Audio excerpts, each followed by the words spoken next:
kali ini aku akan jelasin tentang apa sih bedanya KIP kuliah sama KIP kuliah merdeka. Tapi sebelumnya jangan lupa klik subscribe dan turn on notification biar kamu selalu dapat informasi terbaru dari video-videoku selanjutnya. Nah, di tahun-tahun sebelumnya kan udah ramai banget yang bahas soal Kartu Indonesia Pintar Kuliah atau KIP kuliah. Nah, mulai tahun 2021 ada yang namanya KIP kuliah merdeka dan itu pun masih dilanjut sampai tahun 2022 ini. Emangnya apa sih bedanya antara KIP kuliah sama KIP kuliah merdeka? Cuma beda nama aja atau justru banyak bedanya? Nah, di video ini aku akan jelasin semuanya mulai dari awal sampai akhir ya. Di tahun-tahun sebelumnya sudah ada program yang namanya KIP kuliah. Mulai tahun 2021, pemerintah meluncurkan suatu program yaitu KIP kuliah merdeka. KIP kuliah merdeka ini tujuannya apa sih? Nah, untuk KIP kuliah merdeka ini diluncurkan dengan kebijakan baru yang memberikan kemerdekaan bagi calon mahasiswa dari keluarga miskin dan rentan miskin untuk kuliah di prodi unggulan di perguruan tinggi terbaik dimanapun berada.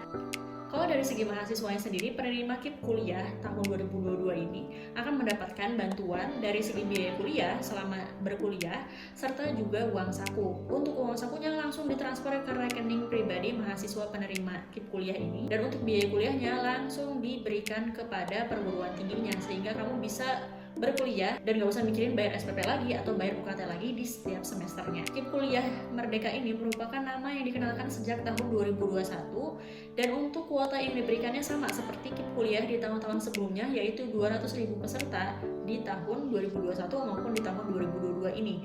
Ada yang sedikit berbeda, yaitu dari segi besaran biaya yang diterima oleh penerima KIP kuliah merdeka ini. Mengutip dari situs Kemendikbudristek, ini beberapa rincian biaya pendidikan KIP kuliah merdeka berdasarkan program studi yang diambil. Untuk program studi dengan akreditasi A akan menerima bantuan sebesar 12 juta rupiah.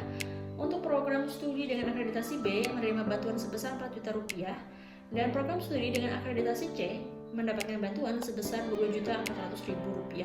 Dan jadi kalau misalnya kamu berkesempatan untuk bisa mendaftar di program studi yang terakreditasi A, usahain deh buat daftar di program studi yang terakreditasi A aja, karena besaran biaya pendidikan yang kamu terima itu jauh berbeda banget dengan yang berada di prodi terakreditasi B maupun prodi yang terakreditasi C. Terus kalau dari segi biaya hidupnya apa bedanya? Nah, kalau dari segi biaya hidup itu terbagi menjadi 5 klaster, mulai dari klaster 1 sampai dengan klaster 5.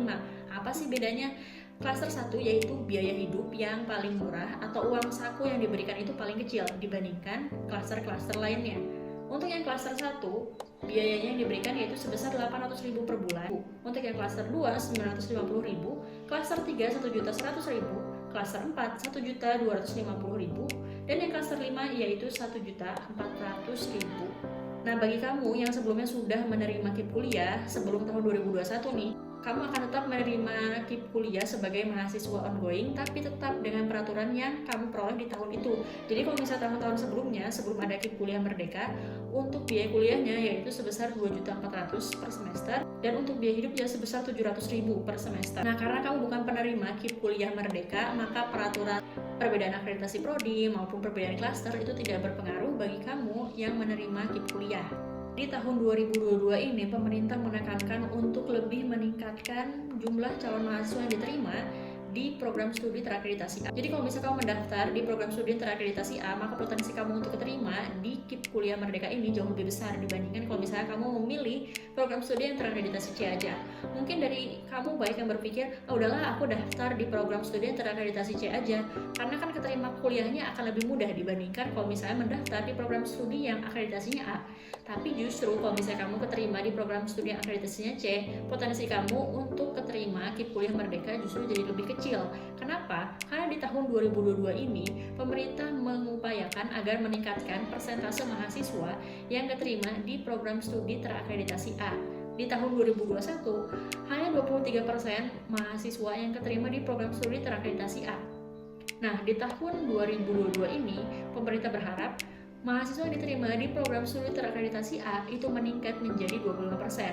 Dan mahasiswa yang diterima di program studi terakreditasi C itu justru dikurangi. Jadi kuota dari mahasiswa yang diterima di program studi terakreditasi C akan dialokasikan untuk mahasiswa yang diterima di program studi akreditasi A. Jadi sebaiknya kamu ngambil kuliah atau memilih prodi di program yang terakreditasi A aja. Selain dari segi potensi kamu keterima juga lebih besar, Kedua, dari segi biaya kuliah atau biaya pendidikan yang kamu terima juga jauh lebih besar dibandingkan kalau misalnya kamu memilih program studi yang terakreditasi B ataupun terakreditasi C. Terus untuk persyaratan penerima KIP Kuliah Merdeka ini kayak gimana? Sama nggak sih kayak yang tahun-tahun sebelumnya yang KIP Kuliah, atau yang KIP Kuliah Merdeka ini persyaratannya agak beda?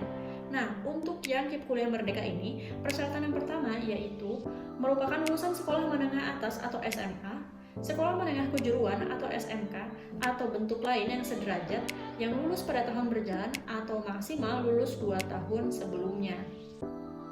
Yang kedua, telah lulus seleksi penerimaan mahasiswa baru melalui semua jalur masuk perguruan tinggi akademik dan perguruan tinggi vokasi dan diterima di PTN atau PTS pada program studi yang telah terakreditasi secara resmi dan tercatat pada sistem akreditasi nasional perguruan tinggi. Yang ketiga, memiliki potensi akademik baik tetapi memiliki keterbatasan ekonomi atau berasal dari keluarga miskin atau rentan miskin dan garis miring atau dengan pertimbangan khusus yang didukung bukti dokumen yang sah.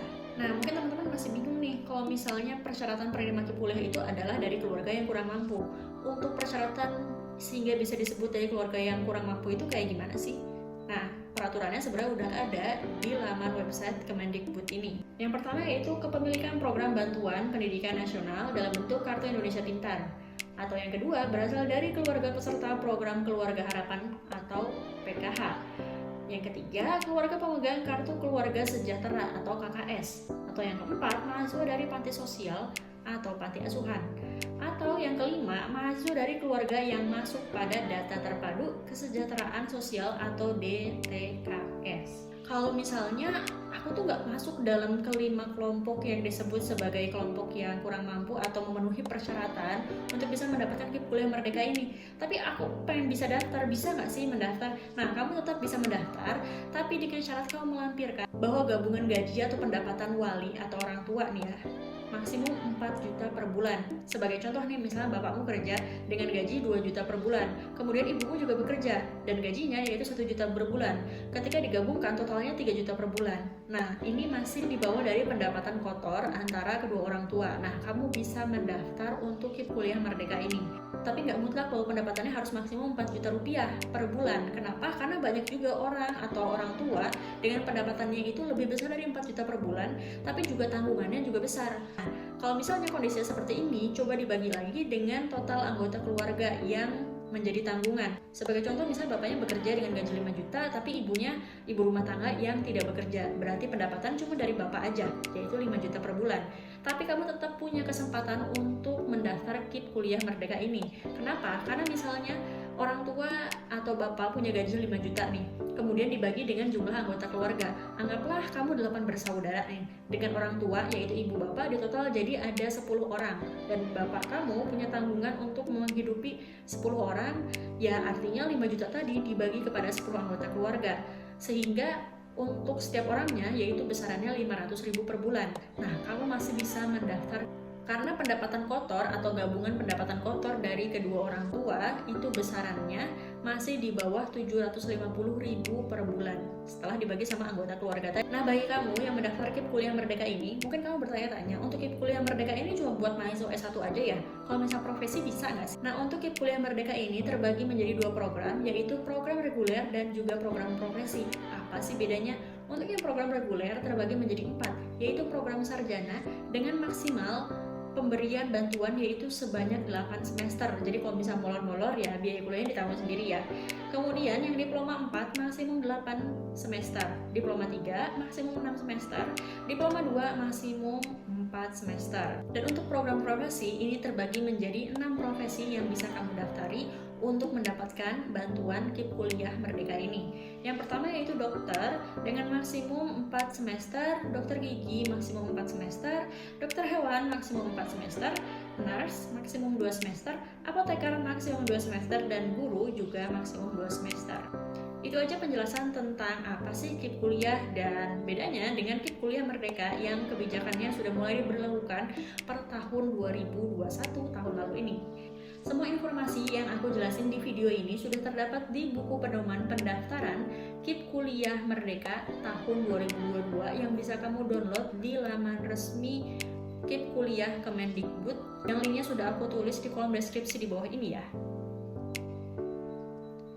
kasih sudah menonton video ini sampai akhir. Kalau kamu punya pertanyaan lain terkait KIP kuliah atau KIP kuliah merdeka atau beasiswa lain, kamu bisa tanya di kolom komentar di bawah ini. Terima kasih sudah menonton video ini sampai akhir. Jangan lupa klik subscribe dan turn on notification.